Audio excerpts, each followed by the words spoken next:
ಇವತ್ತು ನಮ್ಮ ರಾಷ್ಟ್ರ ಕಂಡಂತ ಅಜಾತ ಶತ್ರು, ಒಳ್ಳೆಯ ದಕ್ಷ ಸರ್ಕಾರವನ್ನು ನೀಡಿದಂಥ ದಿವಂಗತ ಶ್ರೀ ಅಟಲ್ ಬಿಹಾರಿ ವಾಜಪೇಯಿ ಅವರ ಜನ್ಮದಿನಾನೂ ಹೌದು. ಅದು ಕ್ರಿಸ್ಮಸ್ ಒಂದು ಸಂದರ್ಭನೂ ಹೌದು. ಇವತ್ತು ಭಾರತದಲ್ಲಿ ನಮ್ಮ ದೇಶದ ಪ್ರಧಾನಮಂತ್ರಿ ಶ್ರೀ ನರೇಂದ್ರ ಮೋದಿ ಅವರು ಶ್ರೀ ಅಟಲ್ ಬಿಹಾರಿ ವಾಜಪೇಯಿ ಅವರ ಮಾರ್ಗದಲ್ಲಿ ನಡೆಯುವುದರ ಮೂಲಕ ಭಾರತವನ್ನ ಜಗತ್ತಿನ 3ನೇ ಆರ್ಥಿಕ ರಾಷ್ಟ್ರವನ್ನಾಗಿ ಮಾಡಿದ್ದಾರೆ. ಮತ್ತು ಅಮೆರಿಕ ಮತ್ತು ರಷ್ಯಾ ನಂತರ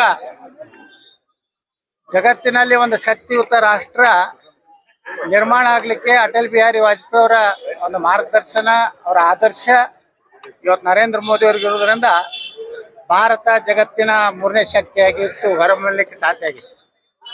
ಅದ್ರ ಜೊತೆಗೆ ಇವತ್ತು ಈ ಕ್ರಿಸ್ತನ ಒಂದು ಜನ್ಮದಿನನೂ ಹೌದು.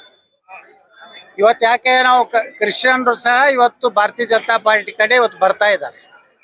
ಮೊನ್ನೆಗೆ ಕೇರಳದಲ್ಲಿ ನಡೆದಂಥ ಏನೋ ತಿರುವನಂತಪುರದ ಮಹಾನಗರ ಪಾಲಿಕೆಯಲ್ಲಿ ಕೆಲವೊಂದು ವಾರ್ಡ್ಗಳಲ್ಲಿ ಕ್ರಿಶ್ಚಿಯನ್ರು 100% ಇದ್ರು ಸಹ ಬಿಜೆಪಿಗೆ ಮೊದಲ ಬಾರಿಗೆ ಬಿಜೆಪಿ ಕಡೆ ವಾಲಿದ್ದಾರೆ. ಅಂದ್ರೆ ಅವ್ರಿಗೂ ಸಹ ಇವತ್ತು ಒಂದ್ ರೀತಿ ಭಯ ಕಾಡ್ತಾ ಇದೆ. ಭಯೋತ್ಪಾದಕರು ವಕಫ್ ಕಾನೂನಿನಿಂದ ಅವರು ಸಹ ಭಯಗೊಂಡು ಇವತ್ತು ಬಿಜೆಪಿ ಮೇಲೆ, ನರೇಂದ್ರ ಮೋದಿ ಅವ್ರ ಮೇಲೆ ವಿಶ್ವಾಸ ಇಟ್ಟು ಇವತ್ತು ಆ ಜನಾಂಗನೂ ಸಹ ಭಾರತೀಯ ಜನತಾ ಪಾರ್ಟಿ ಕಡೆ ಹೋಗ್ತಾ ಇರೋ ನೋಡಿದ್ರೆ ಬರುವಂತ ದಿವಸಗಳಲ್ಲಿ ಭಾರತ ನರೇಂದ್ರ ಮೋದಿ ಅವರ ನೇತೃತ್ವದಲ್ಲಿ ಒಂದು ಶಕ್ತಿಯುತ ರಾಷ್ಟ್ರವಾಗಿ ಇವತ್ತು ನಿರ್ಮಾಣ ಆಗ್ತಾ ಇದೆ ಅನ್ನೋಂತ ಒಂದು ಸೂಚನೆಯನ್ನ ಇವತ್ತು ಕೊಡ್ತಾ ಇದೆ. ನಾನು ನನ್ನ ರಾಜಕೀಯ ಜೀವನ ಪ್ರಾರಂಭ ಮಾಡಿದ್ದು ಅಟಲ್ ಬಿಹಾರಿ ವಾಜಪೇಯಿ ಅವರ ಒಂದು ಕಾಲದಲ್ಲಿ. ನಾ ಲೋಕಸಭಾ ಸದಸ್ಯನಾಗಿ ಅವರ ಸಚಿವ ಸಂಪುಟದಲ್ಲಿ, ನಾನು ರಾಜ್ಯ ರೈಲ್ವೆ ಸಚಿವನಾಗಿ, ಜವಳಿ ಮಂತ್ರಿಯಾಗಿ ಸೇವೆಯನ್ನು ಸಲ್ಲಿಸುವಂತ ಅವಕಾಶ ನನ್ನ ಜೀವನದಲ್ಲಿ ಸಿಕ್ಕಿದೆ. ಅದಕ್ಕೆ ಇವಂತ ಒಂದು ಪ್ರಮುಖವಾದಂಥ ರಸ್ತೆ ಇವತ್ತೇನು ಹಿಂದೆ ಇಂಡಿ ರಸ್ತೆ ಅಂತ ಕರಿತಾ ಇದ್ರು, ಅದಕ್ಕೆ ಇವತ್ತು ಭಾರತ ರತ್ನ ಅಟಲ್ ಬಿಹಾರಿ ವಾಜಪೇಯಿ ಮಾರ್ಗ ಅಂತ ಹೇಳಿ ಇವತ್ತು ಅನೇಕ ವರ್ಷಗಳಿಂದ ನಾವು ಅಟಲ್ ಬಿಹಾರಿ ವಾಜಪೇಯಿ ಅವರ ಒಂದು ಮೂರ್ತಿ ಕೂರಿಸಿ ಪ್ರತಿ ಡಿಸೆಂಬರ್ 25ಕ್ಕೆ ಅವರಿಗೆ ಗೌರವ ಸಲ್ಲಿಸುವಂತ ಕಾರ್ಯಕ್ರಮ ಮಾಡ್ತೀವಿ. ಇಡೀ ಬಿಜಾಪುರದ ಎಲ್ಲ ದೇಶಭಕ್ತರು, ವ್ಯಾಪಾರಸ್ಥರು, ಎಲ್ಲ ಮಹಿಳೆಗಳು ಬಂದು ವಾಜಪೇಯಿ ಅವರಿಗೆ ಹೊತ್ತು ಗೌರವ ಸಲ್ಲಿಸುವಂತ ಕಾರ್ಯಕ್ರಮ. ಹಿರಿಯೂರು ಬಳಿ ಸರ್ ಒಂದು ಬಸ್ ದುರಂತ ಆಗಿದೆ ಸರ್. ಬಸ್ ಹೋಗಿದೆ ಸರ್, 9 ಜನ ಜೀವಂತ ದಹನ ಆಗಿದೆ ಸರ್. ಮೋದಿಯವರು ಸಹ ಸಂತಾಪ ನೋಡಿ, ಬಹಳ ದುರಂತ ಏನಾಗಿದೆ ಅಂದ್ರೆ ಈ ಬಸ್ಸುಗಳ ಏನು ಅವುಗಳನ್ನ ಇನ್ನೊಮ್ಮೆ ಯಾವ ಕಾರಣದಿಂದ ಸುಡ್ತಾ ಇವೆ ಅನ್ನುವಂಥದ್ದು ಇವತ್ತು ಪೂರ್ತಿ ಇವತ್ತು ಅದನ್ನ ತನಿಖೆ ಆಗ್ಬೇಕು. ಯಾಕಂದ್ರೆ ಬಹಳ ಕಡೆ ಇಂಥ ಘಟನೆಗಳಾಗ್ತಾ ಇವೆ. ಕಾರುಗಳು ಸುಡ್ತಾ ಇವೆ, ಜೀವಂತ ದಹನ ಆಗ್ತಾ ಇದ್ದಾರೆ. ಇವತ್ತು ಬಸ್ಸುಗಳು ಜೀವನ ದಹನ ಆಗ್ತಾ ಇದ್ದಾರೆ. ಅನೇಕ ಕಡೆ ಇಂಥ ಏನು ಘಟನೆಗಳು ನಡೀತಾ ಇದ್ದಾವೆ. ಇದರ ಮೇಲೆ ಸಾರಿಗೆ ಇಲಾಖೆದವರು ಎಲ್ಲ ವಾಹನಗಳನ್ನ ಪರೀಕ್ಷೆ ಮಾಡಿ ಅಲ್ಲಿ ಏನು ಮ್ಯಾನುಫ್ಯಾಕ್ಚರ್ ಡಿಫೆಕ್ಟ್ ಇದೆ, ಏನು ಯಾವ ತಂತ್ರಜ್ಞಾನದಿಂದ ವಿಫಲ ಆಗಿ ಬೆಂಕಿ ಹತ್ತುವಂತ ಕಾರಣಗಳೇನಿವೆ ಅದನ್ನ ತನಿಖೆ ಮಾಡಿ ಅದನ್ನ ಸೂಕ್ತವಾಗಿ ಮುಂಜಾಗ್ರತಾ ಕ್ರಮ ಏನಂತ ತೆಗೆದುಕೊಳ್ಬೇಕು ಮತ್ತು ಯಾವ ಇನ್ನೂ ಡೇಂಜರ್ ಇದರಲ್ಲಿದೆ ಅಂತ ಬಸ್ಸುಗಳ ಒಂದು ಲೈಸೆನ್ಸ್ ಅನ್ನ ರದ್ದು ಮಾಡಬೇಕು.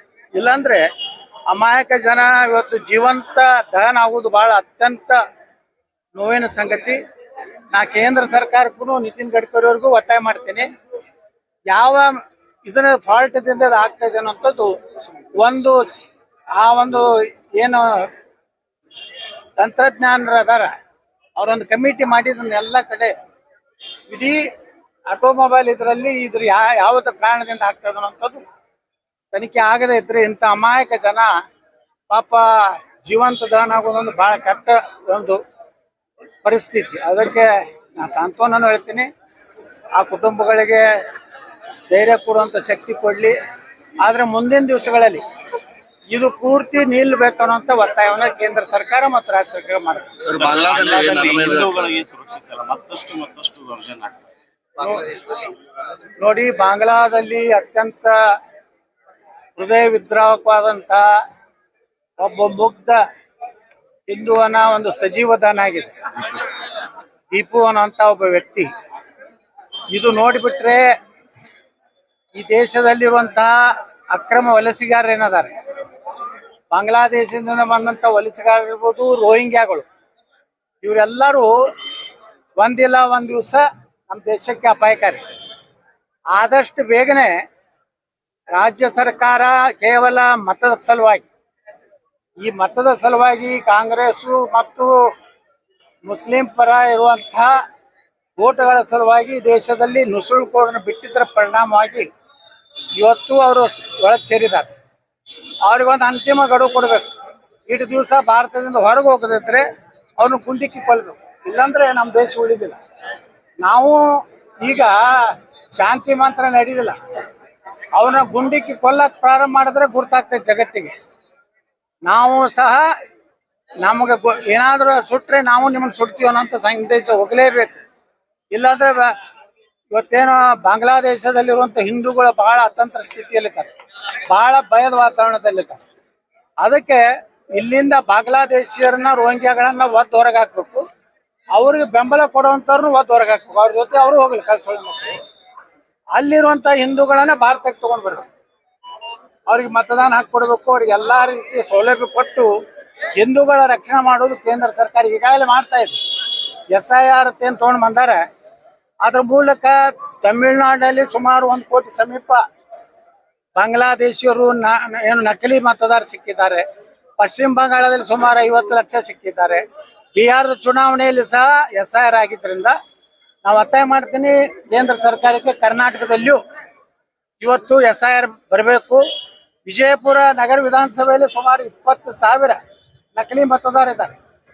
ಒಂದೇ ಹೆಸರಿನ 4 ಮತದಾರ ಇದ್ದಾರೆ. ನಮ್ಮಲ್ಲಿ ಪ್ರೂಫ್ ಐತಿ, ನಾವು ಸುಮ್ಮನೆ ಮಾತಾಡೋದಿಲ್ಲ. ಮನೆ ಜಿಲ್ಲಾಧಿಕಾರಿಗಳು ಕೊಟ್ಟಿದ್ದೀವಿ.